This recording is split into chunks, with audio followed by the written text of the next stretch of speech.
Welcome to the Mindful Fire podcast. If you're enjoying the show, please leave a 5-star review on Apple Podcast. My dad will be so grateful. See you next time on the Mindful Fire podcast. Welcome to the Mindful Fire podcast, where we explore living mindfully on the path to financial independence and beyond. I'm your host, Adam Coelho, and I'm so glad you're here. On today's show, we'll talk to a friend of mine, Keith Horan, a mindfulness teacher and MBSR instructor in Galway, Ireland. In this show, we'll hear how Keith first got interested in mindfulness and then dedicated over 20 years studying and practicing mindfulness and meditation in various traditions. You'll also learn how he made the transition to teaching mindfulness professionally in both schools and in businesses. And you'll hear his top advice for those practicing mindfulness and to those who aspire to teach mindfulness to others. You'll also hear how he just turned his living room into a meditation and yoga studio that he shares with his wife. And finally, you'll hear about a new online community called the Mindfulness Community that Keith is building to support people in their mindfulness practice. I'm so glad you're here, and I hope you enjoy this wonderful chat with Keith Horan. Hey Keith, welcome to the Mindful Fire podcast. Thanks so much for being here. Yeah, great. Nice to be here. Thanks, Adam. So I wanted to start by hearing a little bit about your background and how you first got interested in mindfulness. Yeah, it's funny looking back at these things. You sort of see patterns that you didn't know at the time, you know? So like, I think like even as a teenager, I was reading stuff around meditation, or without meditating, like I admired it somehow. I had these images of these like Buddhist monks walking slowly or something like this. There was something that drew me to it. And then it wasn't until I was in college that I first tried to meditate, and it was totally just on my own, reading books. And but there was probably enough of I had enough of an experience to know there was something there for me, you know. And then just after college, I worked for a year. I was an environmental consultant at the time. And at the end of that year, it was 99, I decided I was going off to India to try and, find these real meditation teachers and check this stuff out and see what's, how real is this stuff? Is it worth my time? And so I did. I went off for 6 months to India, which is like the classic sort of story. And I was just really lucky that I found the teachers and learned to meditate, and ended up studying Tibetan Buddhism. So that was my sort of entry place, mainly because I had timed things to go to a place called Bodh Gaya, which is, where the Bodhi tree is, and the Buddha is supposed to have reached enlightenment. And so I timed it to go there in time for the millennium. So like the end of the last... century, 1,000 years. And so I was sitting there that night and, didn't have any like amazing meditations, which you think, surely you deserve if you've gone that far.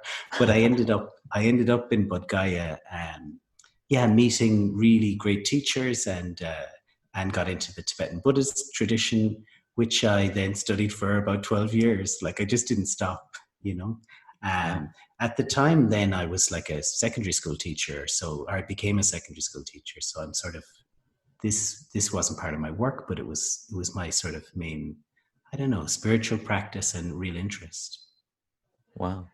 Do you have a sense for kind of how you first heard about mindfulness when you were a teenager? I certainly wish I had that when I was a teenager, but I had no clue of it for many years until after that. Right. And I guess it wasn't mindfulness that I heard. It wouldn't have been that word. It was like meditation. Right. And I don't know, what was the first source? I actually, I'd love to go back and see where did those seeds come from. But maybe on some level, I had this image of people who like had much more peace of mind than I was seeing in like everyday life. Like there was some quality they had, and they'd gotten it through meditation. So I guess I had this feeling of like, maybe there's something possible, you know? Yeah. Right. And when you say you were studying Tibetan Buddhism for 12 years, what did that look like?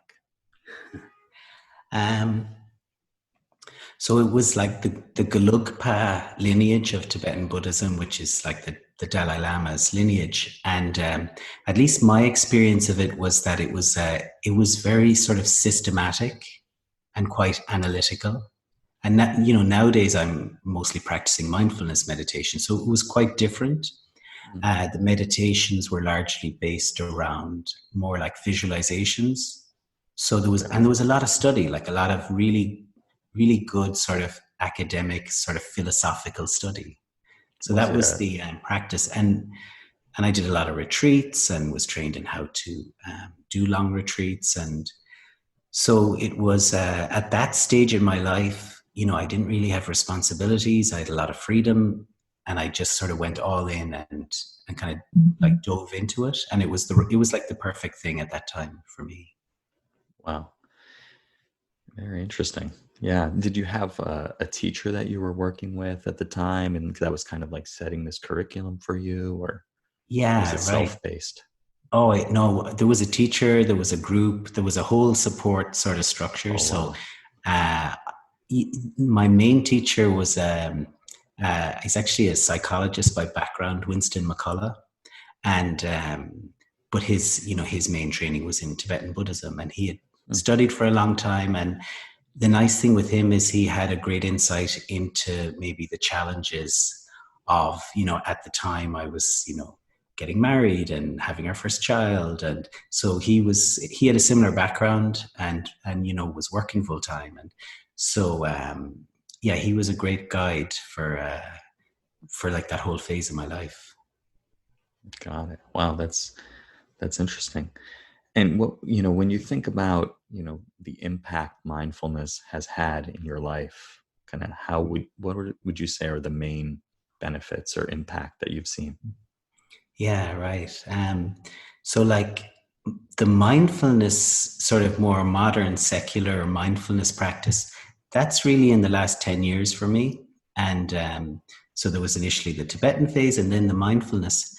And I initially got into it because of, I was a secondary school teacher. So like students, you know, 12 to 18 years. And I could see that this would be a really helpful practice to bring into the school.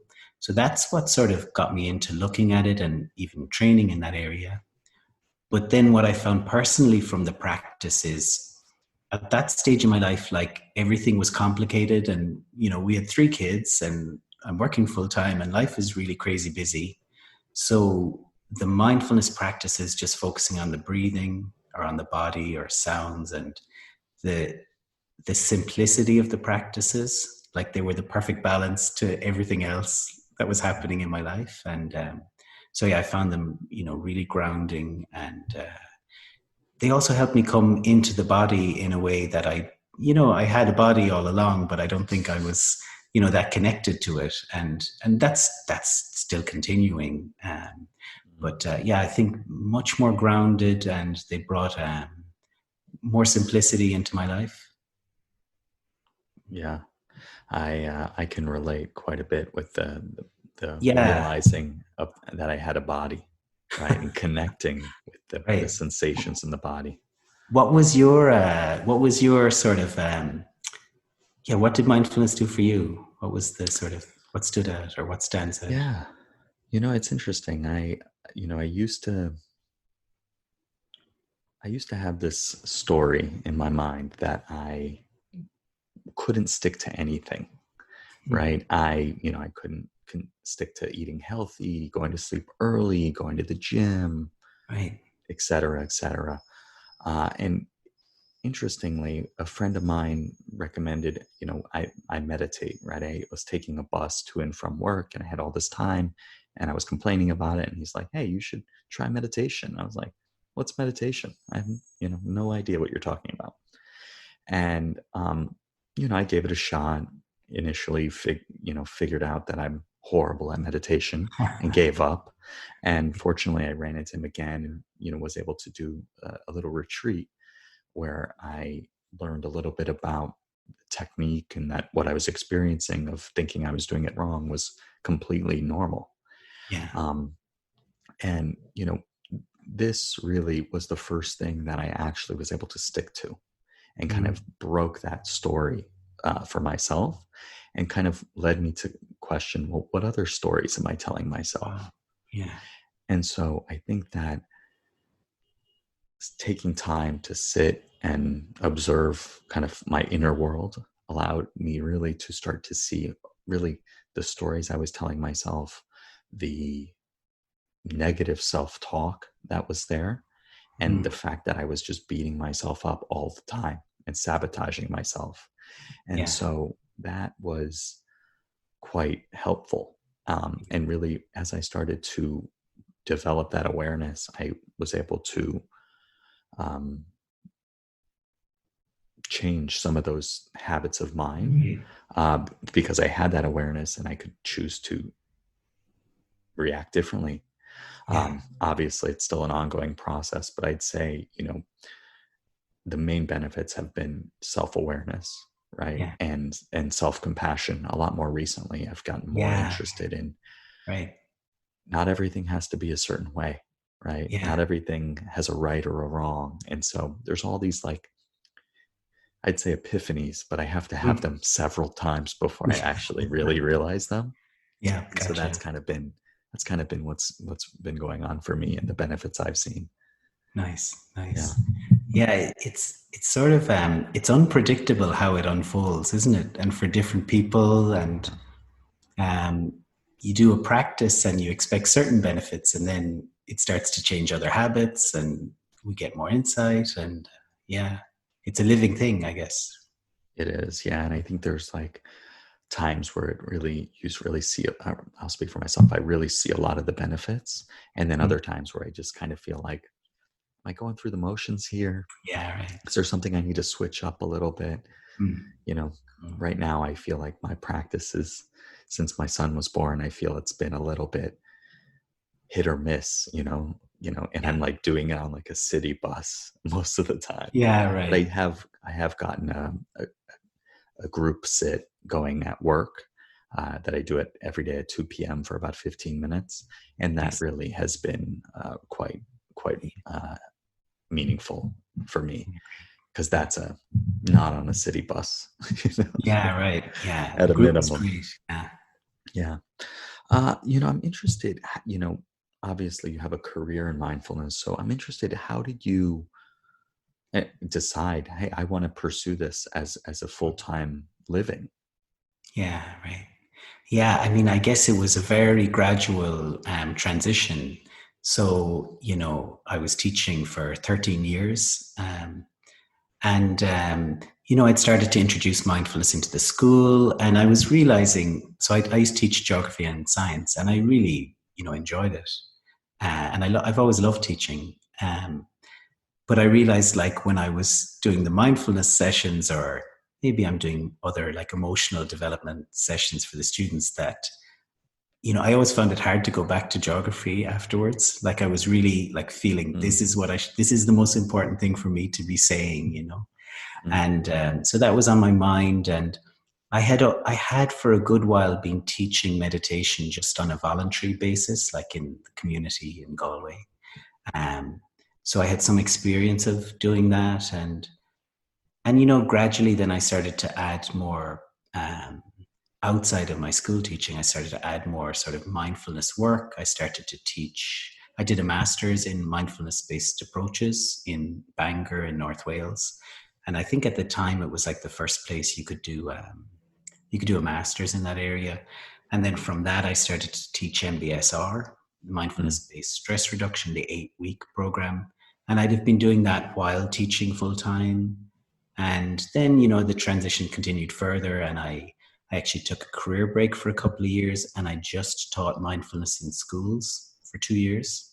And then eventually, I felt I had built up enough mindfulness work outside of school that I was able to make that jump. But that's relatively recently. It's less than 2 years. Wow. And for those not familiar, what is mindfulness-based stress reduction? Right, right. So this was like the breakthrough program in mindfulness developed by mainly by John Kabat-Zinn. And I guess the important thing about it is that it was really research based. So it was showing the impact on, say, our stress levels and our ability to cope with pain and sort of and things like that. So the research, which that was fairly revolutionary for the time. We're going back maybe 30 years now.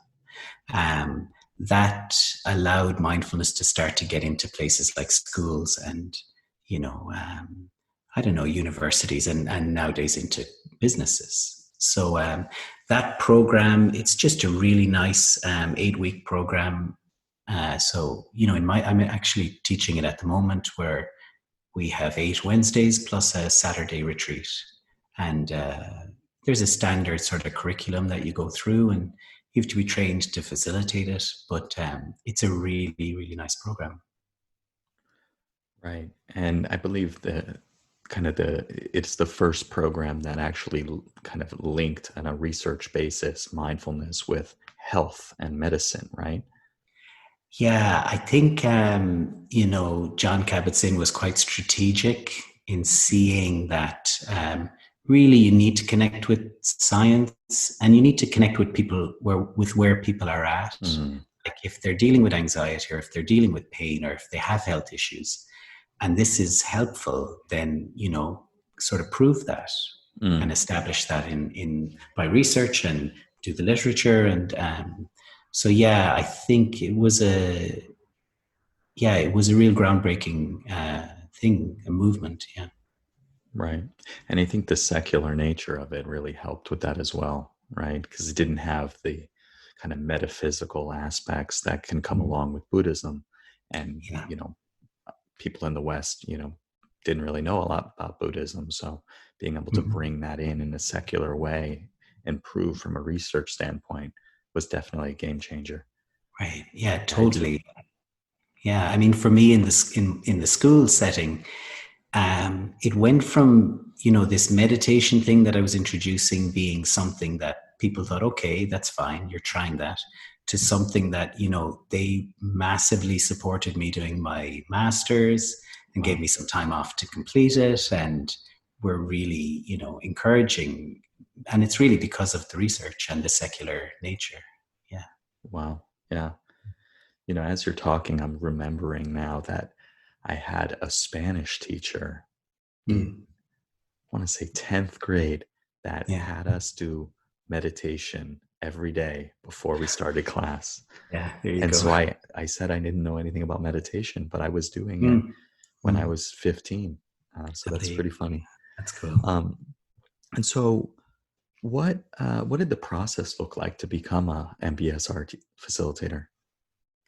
The training that I did was over 3 years with Bangor, and right, it was part of the masters, right? It was part of the masters, and so there's a lot. But even generally, the sort of the trainings, I think they're usually somewhere towards 18 months, 2 years.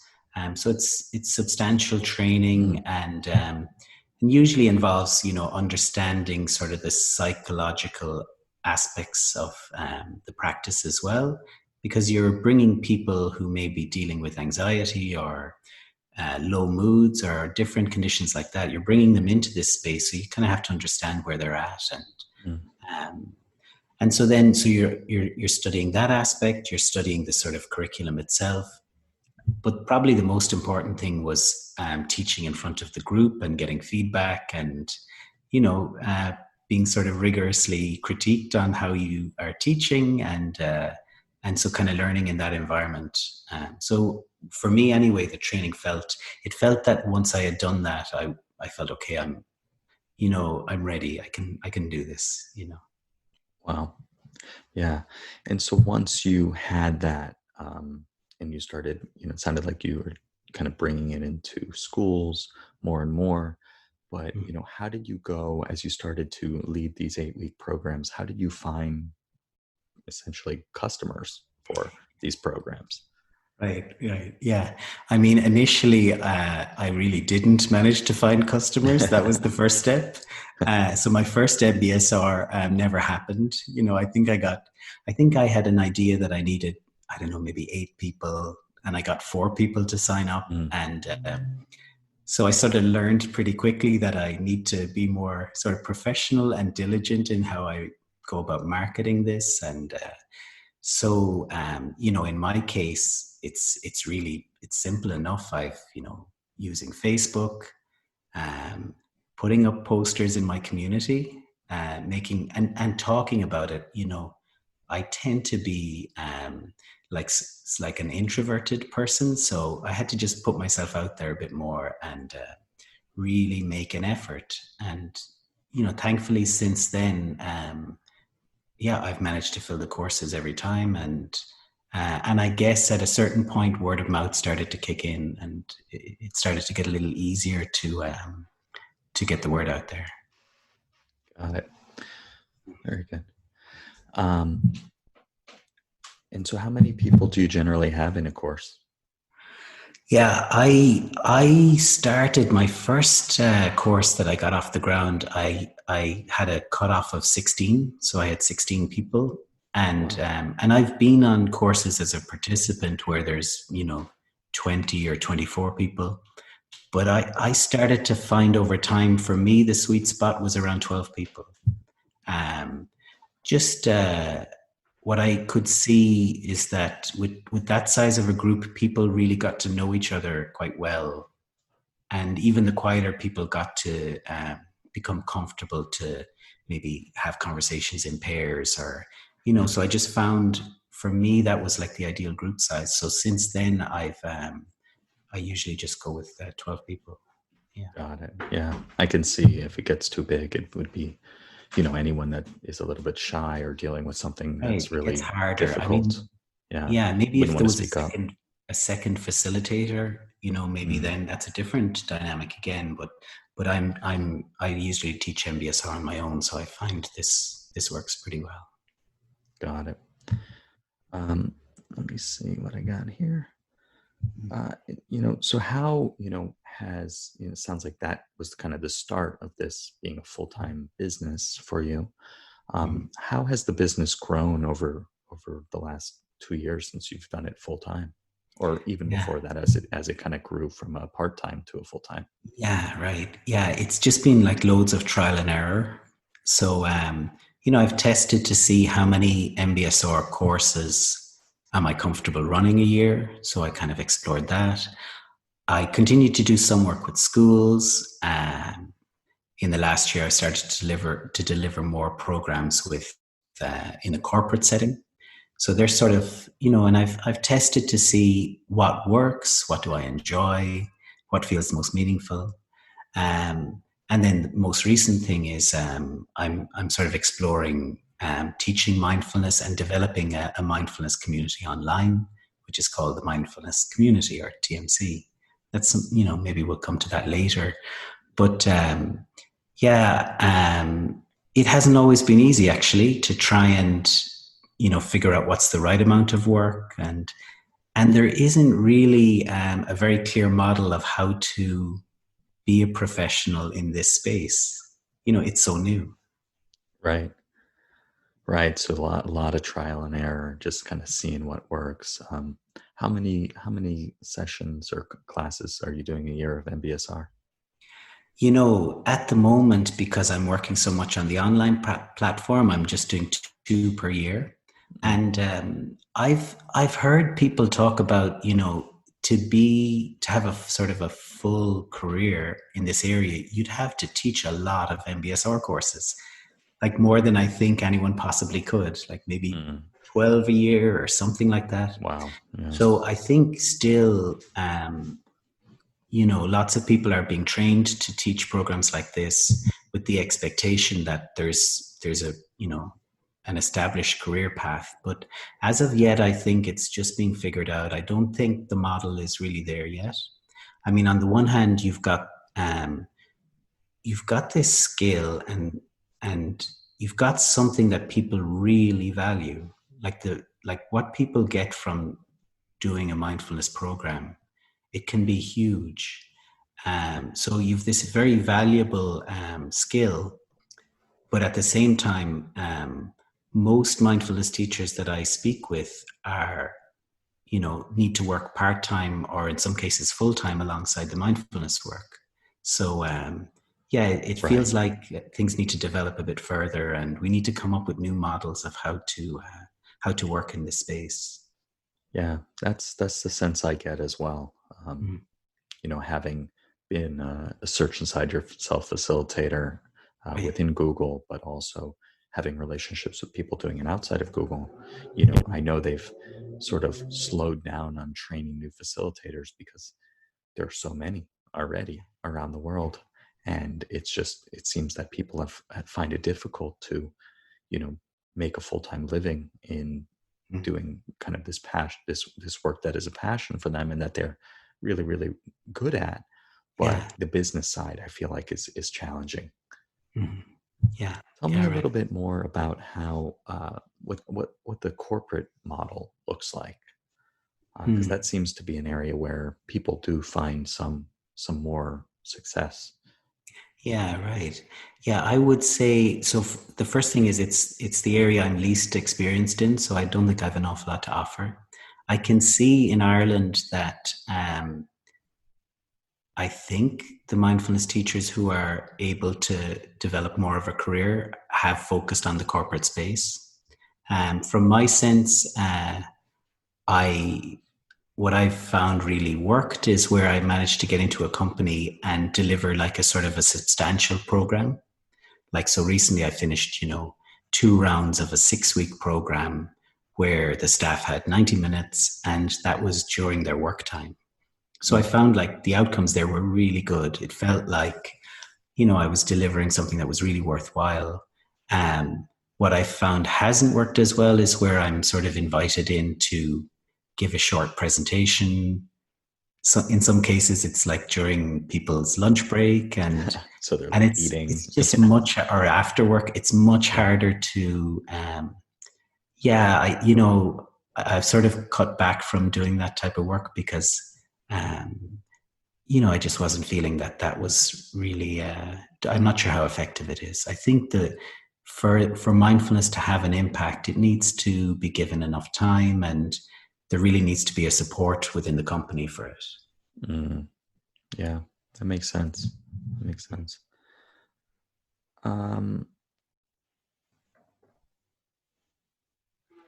So, when you look at these corporate kind of opportunities, what does the typical sale look like? Who are you working with within the company? How long does it take? What does that look like? Yeah. So again, I haven't really actively pursued it. What's happened in my case is that, it's somebody who I've worked with personally, or who's done an MBSR course with me, ends up lobbying on my behalf and getting me into the business. So I haven't really, I've been fairly passive in this area. And I've just been lucky that,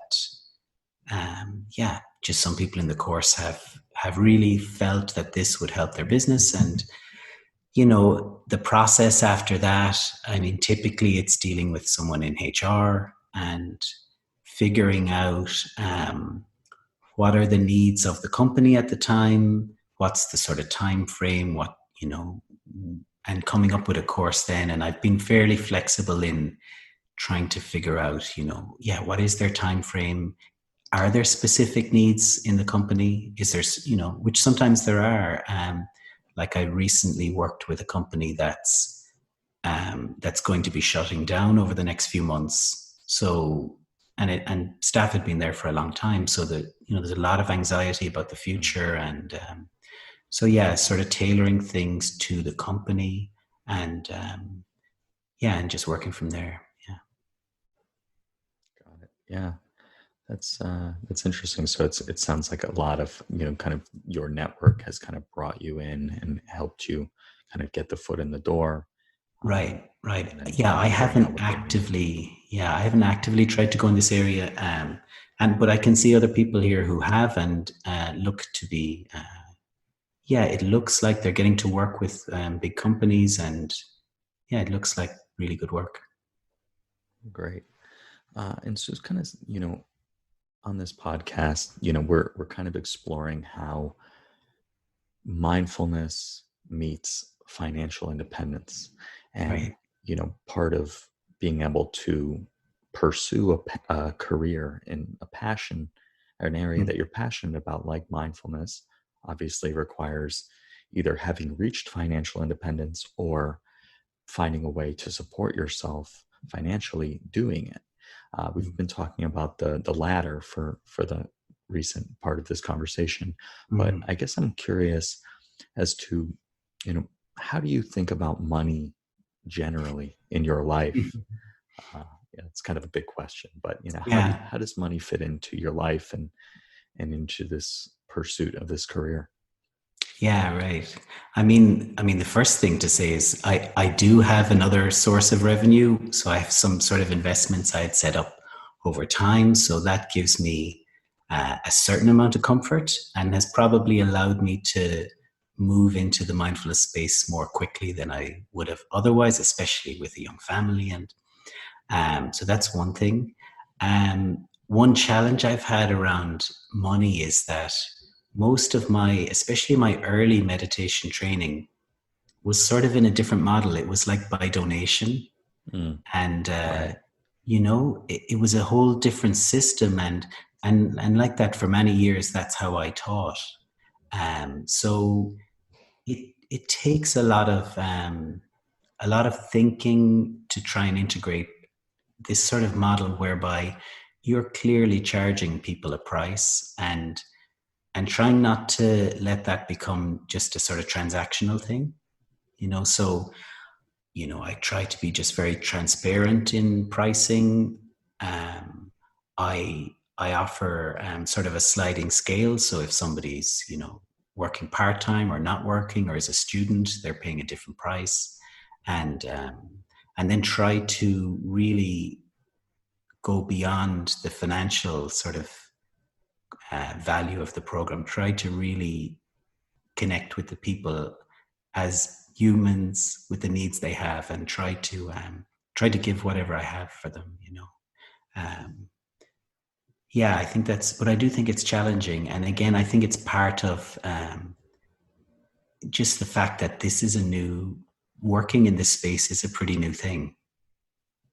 Yeah, no, that's very true. And as you said, a lot of it has been donation based in the past, and currently as well. Right. Many people that do teach in that way, and I'm always curious as to. Yeah, there's like two parallel systems almost at the moment, and then yet if when I go to do the master's training, there isn't an option of paying by donation. This is happening. This is the cost, and this is the time it takes, and so I think there's a way, of course, to do all this very ethically, and I think we're coming around to it. Got it. And so, what would you say, are your biggest challenges in kind of growing this business? This part of your life. Right. Yeah. I mean, I guess so. I learned a lot in the 2 years where I just worked with schools, because I managed to get to loads of schools, and the revenue I was making was fine, but it was actually completely exhausting. Like I realized, you can't just keep booking in session after session. You end up drained, and, I think I wouldn't have been able to sustain even my own practice. So, it made me realize that there's, at least for me, there's a certain amount of teaching that I can do. And I think if I go past that, I'm not really sure I'm able to, there could be a going through the motions kind of thing. Right. Because it can be draining work. It's really inspiring work, but you're really trying to hold a space for people. And you have to tune in and see, like, to what extent can I do that? So so out of that was kind of the realization that I need to look at another model of how to do things. And that's really what led to looking at initially just doing online courses as well as my in-person work. And nowadays looking at launching this online community. Yeah. Yeah. So, it's a great time to pivot to talking about the mindfulness community, which can be found at themindfulnesscommunity.com. Tell me a little bit about how that came about and what you hope to achieve with it. Right, right. The real source of it was it came from looking at the students or the people I had taught MBSR courses to and seeing how much they were getting from them. And then, meeting them 6 months later and always having that slightly awkward conversation where they would want to say to me, oh, I'm not really able to do my practice now, Right. And I just realizing that even a fantastic course like MBSR, if you're on your own afterwards, it's pretty difficult to sustain a practice. Like that just takes too much willpower. And relating back to my own training, I was part of a group meditating and I had all that support. So I think it's difficult for people to sustain the practice.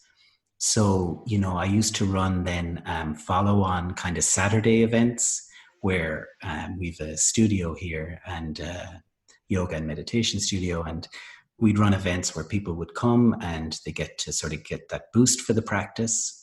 But again, with the young kids, I was only able to do so many and they were always full. So there was all these people that I just realized I'm just not getting to them. And I kind of felt like a responsibility, I've gotten these people started. They're loving the thing. How are they expected to do it on their own? We need that community feel. So that was really, it just hit me like, okay, try and build this online, try and be skillful, use modern technology and see what can be done. So we're just kind of coming towards the end of our test phase now and we're ready to launch soon. And really what we're offering is that feeling of a community. So we do live meditations where I'm live streaming. So like this morning at 7:30, I live stream and guide the meditation and there's people there. And, you have this, even for me guiding it, it feels different. It feels like it just takes less willpower because we're turning up to this thing together. So we've like live meditations and live groups and a sense of community and conversation. And so, the goal there is really to just help support people's practice and even more so to help people support each other. So to have that real sense of community. So that's sort of the motivation. And then I can also see going back to like, how can a person work in this mindfulness space and have a good livelihood and be able to do it in a sustainable way. And I think, my hope is that a model like this could be effective where, you're teaching students in your courses. And then over time, you've a lot of students, you've a few hundred students you've taught, and offering something like this where they get sort of for a relatively low ongoing fee, they get this support and they get to have this sort of community aspect to their practice. So my hope is that it sort of meets both those needs. Yeah, I can definitely see that. And as we've talked about, I definitely think that community is a huge missing piece of this for me. And as I was telling you before we started recording, I have kind of started a little group maybe we were already recording, but started a little group at work where every day at 2 p.m. we meditate together. But I crave more and more community because this is a lifelong practice, and there are ups and downs in life and ups and downs in the practice, and so having that support system to share that with, I think is really, really valuable. And then of course as well for people who teach others mindfulness, being able to support those students as they go off and integrate this into their life is essential. Otherwise, it just becomes, a nice thing you did one time, Right. Yeah. We just don't have the willpower to sort of keep sustaining a practice, or at least I can say I don't. I really need that support, and I was lucky enough to always have it. So it's nice to use technology and be able to try and continue to offer that. Yeah. And I guess I'm also curious about, can see you have a beautiful studio behind you. Tell me about how that came about. Yeah. So I haven't mentioned, the other part of this is that my wife is a yoga teacher. Oh. And, initially, actually, she got into Tibetan Buddhism with me. And somewhere along the line, like before a meditation retreat, there was some yoga classes, and she really fell in love with yoga. So she's been teaching for, I don't know, maybe 15 years. And so she, during the week, she's teaching from here in our studio, and then we do some work together where we'll teach mindfulness and yoga. Originally, this space was this was like our living room and kitchen. Wow. It's actually it's a 200-year-old cottage. Actually, it's a really cool space. And amazing. So when we got the chance, we kind of converted it and made it into this really nice space. And then our living space is just sort of attached to it. Wow. So we have a little bit of separation from home, but you're not traveling very far. You just through one door and you're there. Pretty short commute, huh? Yeah, right. So it's really nice. I mean, I tend to teach here sometimes, but I have to go more towards Galway City just for population. Whereas in Amanda's case, she, I think half of her people can walk here. They're all within a few miles. And oh, wow. She's got this lovely community of sort of regular yoga practitioners. And so it's really nice. Yeah. That's amazing. Yeah. It's definitely always been a dream of mine to, one, design and build my own house, but also to more and more, as I think about this idea of community and kind of cultivating mindfulness and kind of everything that this podcast is meant to explore, this idea of creating a space where people could come and practice and kind of explore and develop and self-awareness, self-compassion, that kind of thing. So it's really cool to see that you've created that right in your home. Yeah, thanks. Yeah. A couple more questions. Just first, what is one piece of advice that you'd give to someone looking to live more mindfully? So you mean like not teaching mindfulness, but a person practicing mindfulness? Exactly. Yeah, I mean, I think just having space around things, like we're inclined to just rush all the time. And it's really difficult then to sort of have that move. I often think of this idea of, we can be in this active doing mode. And then it's really nice to just sink into a being mode where we're just experiencing things. So like taking time to pause, whether it's with a cup of coffee or, just noticing, walking a little more slowly and noticing your feet on the ground, but really just really valuing moments of pausing. I think that's such a lovely thing, and that supports the meditation practice, but it also just helps us to, I think we've more resistance than to getting caught up in everything, and, Yeah, that's a good reminder for sure. And now, what's one piece of advice you'd give to someone working in building a mindfulness or building a business in the mindfulness space? Yeah. I mean, I guess, for me, it was really nice to be able to transition very gradually into it. So I wasn't needing to, make too big a jump and put myself under pressure and have to, add a lot of stress to my life. And so I think being able to do things gradually, doing it alongside your work or working part-time, I think that type of approach, I think it's really helpful. And I just think, using your practice, like checking in and seeing how is it for me to, like in my case, how is it for me to go to a different school every day? Actually, this isn't really working, you know? So I Right. think like every step, just checking in and seeing, is this right? Does this work for me? And so I think like, thankfully we can sort of keep coming back to the practice and keep developing awareness and sort of respect what we're noticing, you know, instead of just having the goal, I must get to this place, Mm-hmm. seeing like, actually, where am I at right now? Do I need to slow down? And it's okay if things take a little longer. You Mm-hmm. know, we have to sort of, yeah, like you mentioned earlier, the interest in self compassion, we have to sort of have this self compassion towards ourselves. And really, if we lose our practice, if we lose that sense of self compassion, we really lose our ability to help people anyway. So it's sort of it's kind of necessary, you know. Yeah. No, I think that that's really, really good advice. I have, in the desire to create something or build a business, put a lot of pressure on myself to just get there and just do Yeah, it, right. and all this, and it's really doesn't have to be that way.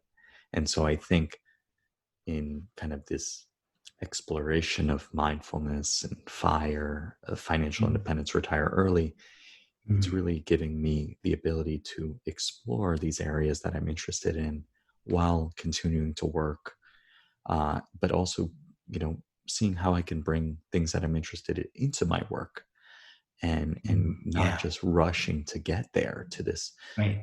fire number or whatever. Okay. And it really is, yeah. So it's really a gradual process. Yeah, cool. Yeah, Uh, great. well, Keith, thank you so much for the time and the insight into what it's like to be a professional mindfulness teacher. If people want to learn more about what you're doing or get in touch with you, how can they find you? Yeah, thanks. Yeah, so you can find me at keithhoran.com. And if you're interested in the community, you'll find it at themindfulnesscommunity.com. And yeah, just to say thanks so much, Adam. I've really enjoyed the conversation. It's been a real pleasure. Excellent. And we'll put all the information, those links in the show notes, so that people can find Keith online and join the community. Thank you so much, Keith. Great. Thanks, Adam. Thanks so much for joining us on today's episode of the Mindful Fire podcast. If you got value from today's episode, please hit subscribe wherever you're listening to this or watching this. This just lets the providers know you're getting value from the show and you want to be here when we produce additional content.